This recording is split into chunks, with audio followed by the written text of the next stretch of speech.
Patrick Mahomes is to the Chiefs? I believe so. I believe so because I believe without Aaron Rodgers, the Green Bay Packers wouldn't be much.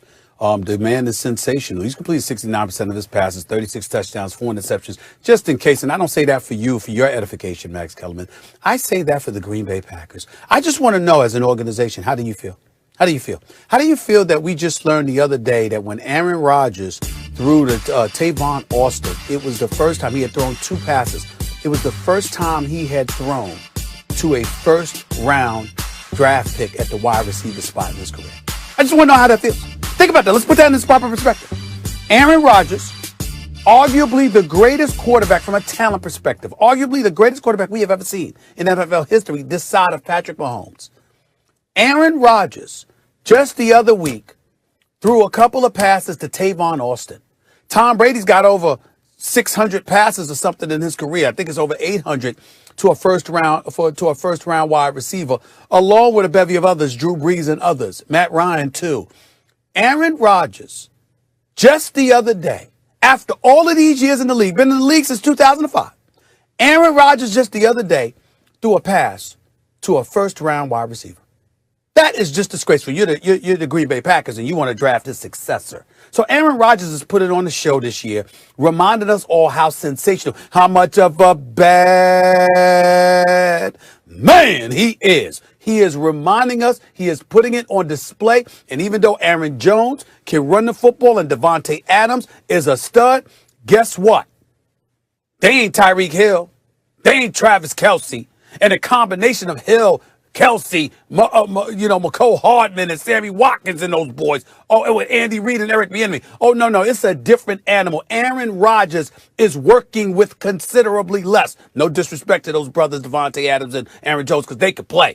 But I'm just saying, it's with considerably less than the Kansas City Chiefs have at their arsenal. Without Aaron Rodgers, the only thing we'd be talking about in Wisconsin, other than the Greek Freak, is cheese. Nothing else. Aaron Rodgers, more valuable than Mahomes to his particular team. Yes.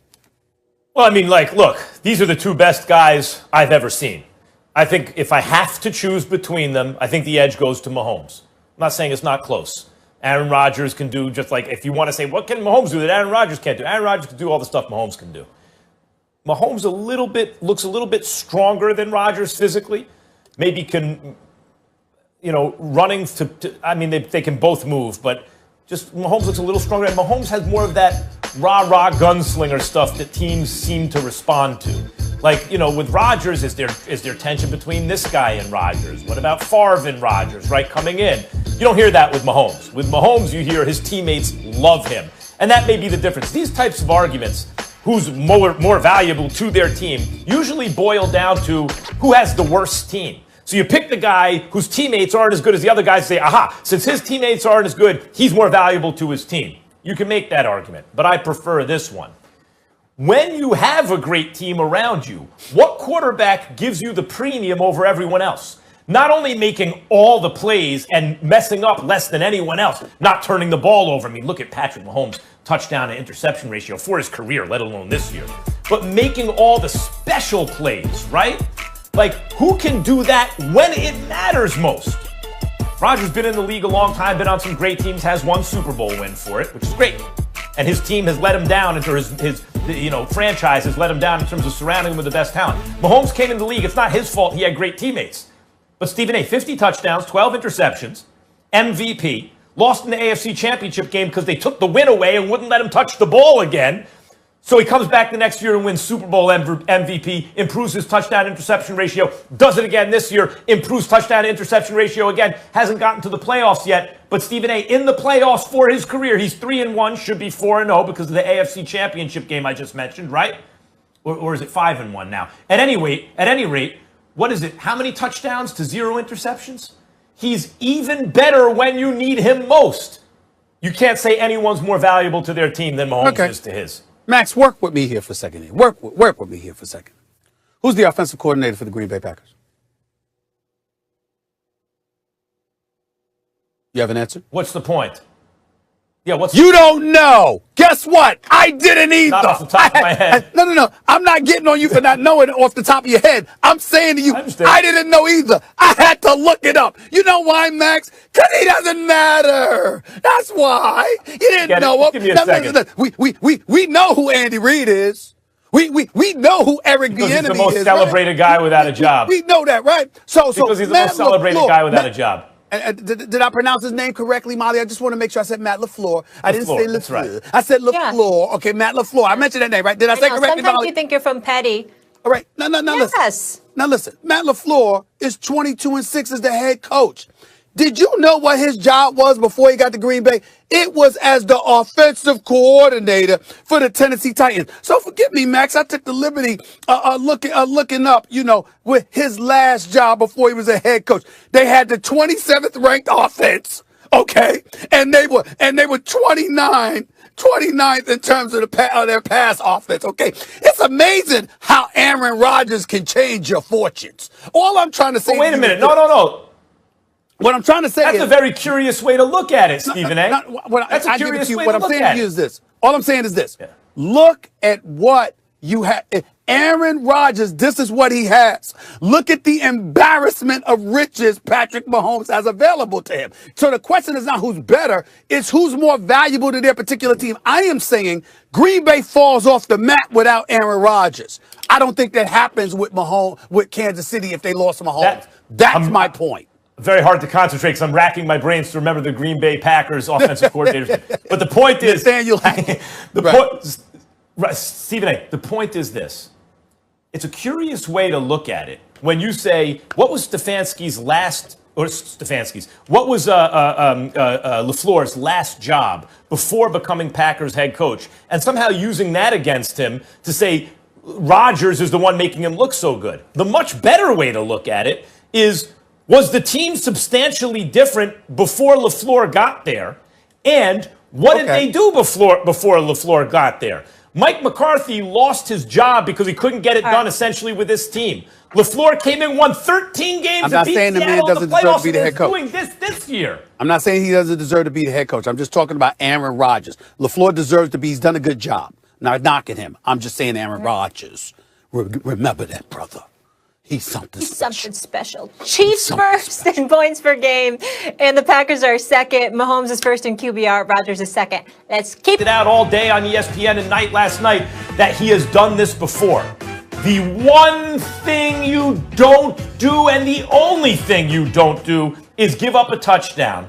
And so that's the play you call? It doesn't make sense. Stephen A., it is actually the dumbest play of the year.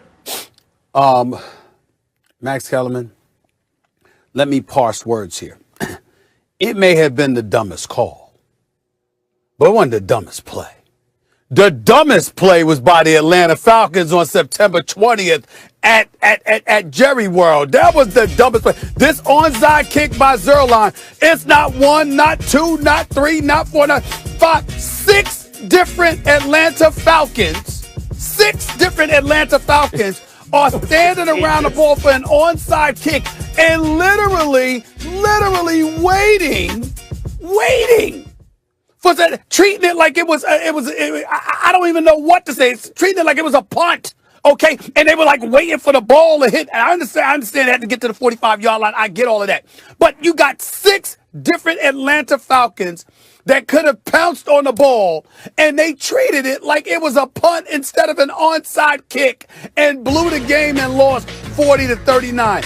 I don't know anything dumber than that. As far as I'm concerned, it's one of the dumbest plays in history, okay? Now, in the case of Greg Williams, you got your defense in the wrong situation. All-out blitz, zero blitz. What the hell are you doing? Greg Williams is not something that he hasn't done before. He's done it many times. That's just his way, his ego, and that got in the way, and his team suffered because of it because he clearly didn't put them in the best position to win. Only having three dudes in the secondary for crying out loud. And rushing 8. Just dumb. We get all of that. We understand that on the part of Greg Williams. But when that still doesn't eclipse 6 different dudes, and your only assignment is to pounce on the football. That's it. You ain't got to cover nobody. All right? You don't have to sit up there and worry about coverage. You don't have to. All you have to do is pounce on the ball, and 6 different Atlanta Know what the Falcons difference is? was right there, and none of them did it. All 6 of them didn't know what the hell to do. Now, I don't know if you want that can eclipse the stupidity of Greg Williams. Well, I appreciate the distinction between the dumbest play and the dumbest call or something. The dumbest call. What's amazing about the play with the Falcons is it was contagious. Like, I understand one dude just having a brain freeze, but 5 dudes? It doesn't make sense. Here's the difference, Stephen A. Let's convict them in a court of popular opinion, right? Of public opinion. One, they both killed the game, but one was manslaughter. That was not premeditated what the Falcons did. That was spur of the moment. They messed up. Greg Williams, that was murder. He murdered that game for the Jets. Terrible call. That was premeditated. Stephen A., it's 3rd and 10. It's 3rd and 10 with the game on the line, and you just don't let let anyone get behind the defense.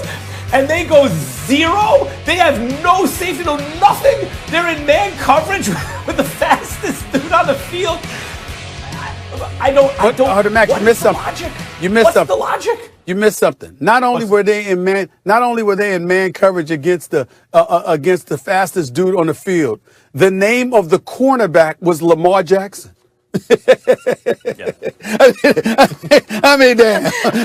You know that's bad. I mean, when we've got a Lamar Jackson that is